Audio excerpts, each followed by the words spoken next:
Sa isang panahong pinaghaharian ng mga artistang may lahing banyaga, ang pinilakang tabing noong dekada 1950, isang pangalan ang namukod-tangi at kinilala bilang isa sa mga pinakamaliwanag na bituin ng Sampaguita Pictures, si Gloria Romero. Ang kanyang pag-akyat sa trono bilang reyna ng pelikulang Pilipino ay kasunod ng mga naunang reyna tulad ni Tita Duran at Pancho Magalona, at sinundan ng iba pang mga bituin tulad ni Nida Blanca sa Katunggaling Estudyo. Ang panahong ito ay nagpatunay sa di matatawarang pang-akit ng mga artistang mestiza sa takilya, at si Gloria Romero ang naging sagisag ng kagandahan, talento at profesionalismo na hinangaan ng milyon-milyong Pilipino. Bilang isang Filipino-American na aktres, ang kanyang karera ay sumasaklaw sa mahigit 7 dekada, isang pambihirang patunay ng kanyang tibay at patuloy na kaugnayan sa industriya ng sining at aliwan. Mga unang taon at pinagmulan, isinilang si Gloria Gala sa Denver, Colorado, Estados Unidos.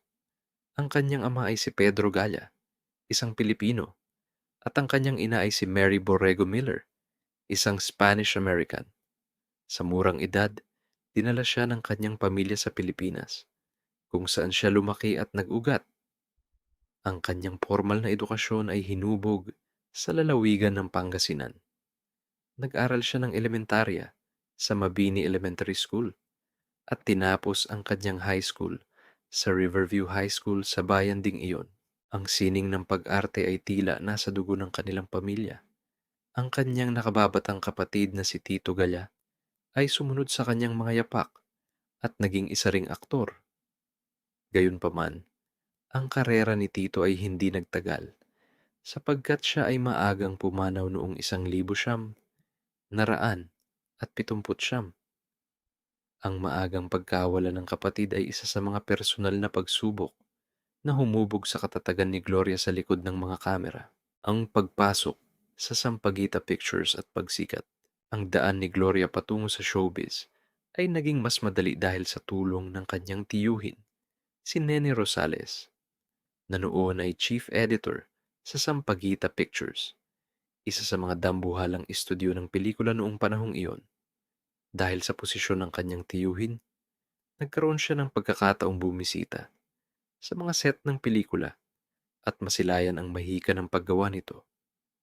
Nagsimula siya sa pinakamababang antas bilang isang extra o tagapuno sa mga eksena sa iba't ibang pelikula ng Sampaguita.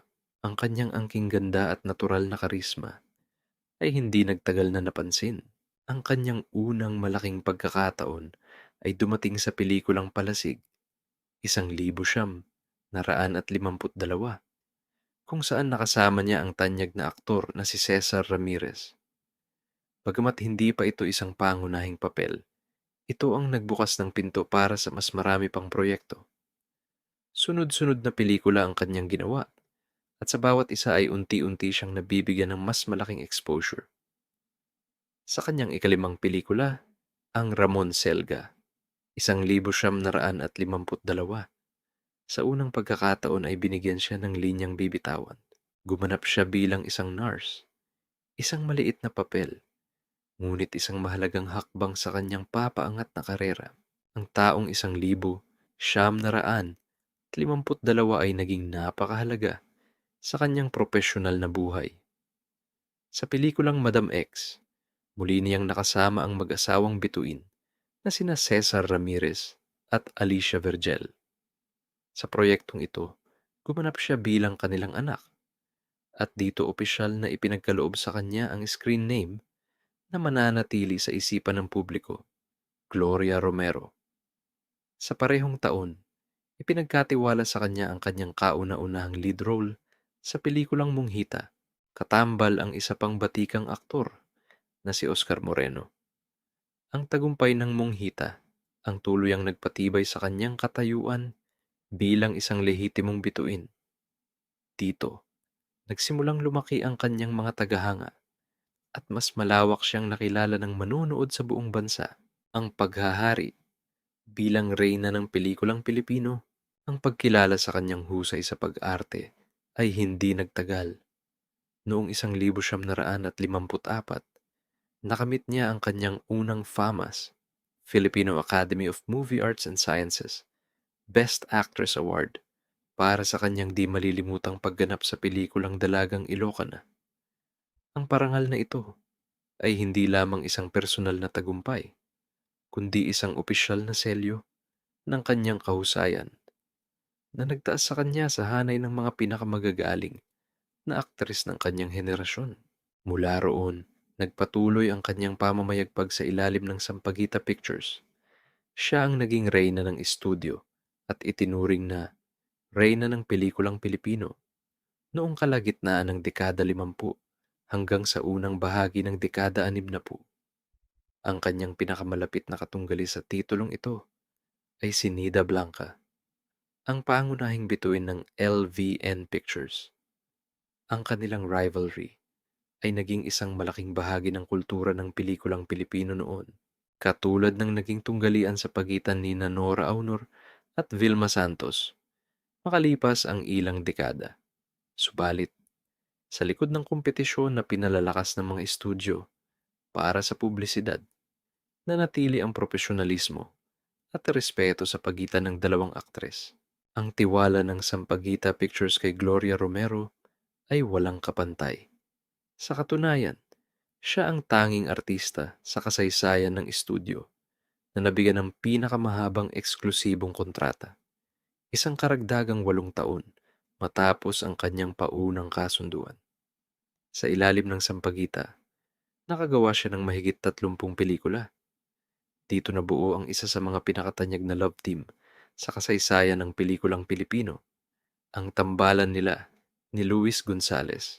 Ang kanilang kimika sa screen ay naghatid ng maraming matatagumpay na pelikula, kabilang ang Bakasyonista, 1956, Pitong Pagsisisi, 1959, at Lupa sa Lupa, 1960. Ilan pa sa kanyang mga di malilimutang pelikula sa panahong ito ay ang Kofradia, 1953, Biyanang Hindi Tumatawa, 1954, Despatsadora, 1955, Teresa, 1956, Mga Anak ng Diyos, 1957, at Mga Reyna ng Vix, 1958.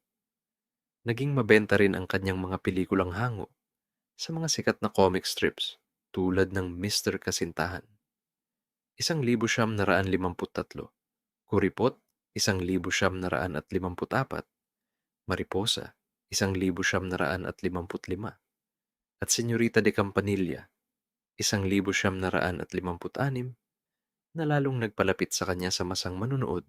Buhay, personal at pamilya. Sa gitna ng kanyang maningning na karera, umusbong ang isang tunay na pag-iibigan sa pagitan niya at ng kanyang kapwa-aktor na si Juancho Gutierrez. Ang kanilang relasyon ay humantong sa kasalan at sila ay biniyayaan ng isang anak na babae, si Marites. Gayunpaman, ang kanilang pagsasama bilang mag-asawa ay dumaan sa matinding pagsubok na nauwi sa kanilang paghihiwalay. Sa kabila nito, ang kanilang ugnayan ay hindi tuluyang naputol.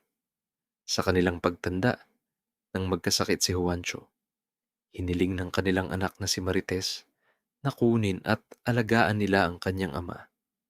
Dahil sa likas na kabutihang loob ni Gloria, pumayag siya nang walang pag-aalinlangan.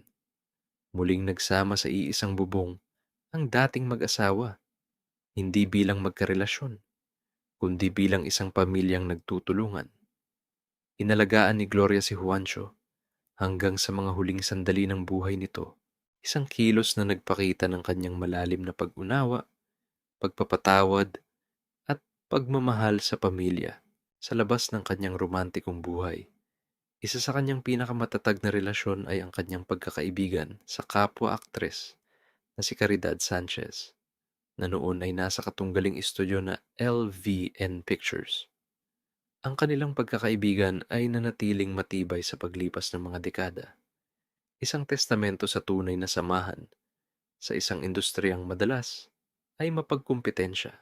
Transisyon sa telebisyon at muling pagsikat nang magsimulang magbago ang tanawin ng pelikulang Pilipino.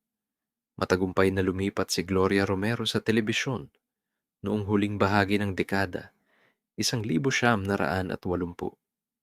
Isa sa kanyang pinakatanyag na papel sa telebisyon ay bilang ang mapagmahal ngunit striktang Tita Minerva sa long-running TV sitcom na Palibhasa Lalaki na umere mula 1987 hanggang 1988.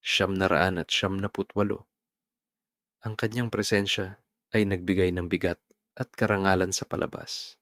Naging bahagi rin siya ng iba pang matatagumpay na sitcom tulad ng Richard Loves Lucy at Okay Fine Whatever. Hindi lamang sa komedya siya nagpakitang gilas. Lumabas din siya sa mga dekalibreng teleserye tulad ng Sa Dulo, ng Walang Hanggan, Pamilya Saragosa, at Sana'y Wala Nang Wakas, kung saan ipinamalas niya ang kanyang versatility bilang isang dramatikong aktres. Ang Taong 2000 ay nagmarka ng isa pang mahalagang yugto sa kanyang karera. Sa pelikulang Tanging Yaman, gumanap siya bilang si Lola Loleng, isang matriarch na may Alzheimer's disease. Ang kanyang matimpi, ngunit makabagbag damdaming pagganap ay umani ng papuri mula sa mga kritiko at manunood. Para sa papel na ito, halos walisin niya ang lahat ng Best Actress Awards sa taong iyon, kabilang ang mula sa FAMAS, Gawad Urian, Luna Awards, Film Academy of the Philippines, at Metro Manila Film Festival. Ang tagumpay na ito ay muling nagpatunay na ang kanyang talento ay hindi kumukupas at nananatiling matalas kahit sa paglipas ng panahon. Isang buhay na alamat, mga parangal at pagkilala. Ang kontribusyon ni Gloria Romero sa industriya ay kinilala sa pamamagitan ng hindi mabilang na mga parangal at pagkilala. Noong 2005, isa siya sa 31 kababaihan na pinarangalan ng dating Pangulong Gloria Macapagal Arroyo sa Malacanang Palace bilang Gintong Ina Awardee. Noong Disyembre 2008, binigyan siya ng isang espesyal na pagpupugay ng programang ASAPI ng ABS-CBN para sa kanyang ika-75 kaarawan. Dinaluhan ito ng mga pinakamalalaking pangalan sa industriya, kabilang ang kanyang mga kasabayan at nakatrabaho tulad ni Dolphy, Susan Roses, German Moreno, Gina Pareño, Christopher De Leon, Lorna Tolentino, Tirso Cruz Ikatlo, at Ricky Davao. Noong Setyembre 4, 2009, si Gloria Romero ang kauna-unahang artista na tumanggap ng Lifetime Achievement Award mula sa unang MTR-CB, Movie and Television Review and Classification Board Awards. Nang sumunod na buwan, tinanggap niya ang Gawad Bituin ng FAMAS Lifetime Achievement Award sa ika-57 edisyon ng parangal. Noong Marso 15, 2010, bilang bahagi ng pagdiriwang ng National Women's Month, pinarangalan siya ng Gawad Parangal sa mga ginintuang bituin ng pelikulang Pilipino na ginanap sa La Consolacion College. Noong 2011, matapos ang halos 20 taon sa ABS-CBN, lumipat siya sa GMA Network at agad na naging bahagi ng teleseryeng Munting Heredera. Sa parehong taon, noong Abril 2, 2011, isa siya sa 13 artistang pinarangalan bilang Movie Icons of Our Time sa ika-8 Golden Screen Awards. Pamana at kasalukuyan, sa kabuuan ng kanyang karera, si Gloria Romero ay nakagawa ng mahigit 200 pelikula sa ilalim ng halos lahat ng malalaking film production sa bansa. Kabilang ang Sampaguita Pictures, LVN Pictures, Lia Productions, Regal Films, Star Cinema, and GMA Films, pati na rin sa mga independent film productions. Ang kanyang kakayahang makibagay sa iba't ibang genre, mula sa drama, komedya, romansa, hanggang sa pantasya, ay nagpapakita ng kanyang pambihirang saklaw bilang isang alagad ng sining. Ngayon, sa kanyang edad na mahigit 80, nananatiling aktibo ang batikang aktres. Patuloy siyang napapanood sa mga palabas sa telebisyon, kung saan madalas siyang gumaganap bilang mapagmahal na lola ng mga bida, isang papel na patuloy na minamahal ng kanyang mga tagahanga, luma man o bago. Ayon sa aktres, wala siyang balak na magretiro hanggat kaya pa niyang magmemorya ng kanyang mga linya. Maliban sa paminsan-minsang vertigo, nananatili siyang malusog. Ang kanyang sikreto, aniya, ay ang pagkakaroon ng sapat na tulog, regular na ehersisyo, tamang pagkain, at pag-inom ng mga health supplement. Dagdag pa niya, ang pakikisalamuha sa mga mas batang artista ay nakapagpapanatili ng kanyang sigla at kabataang pakiramdam.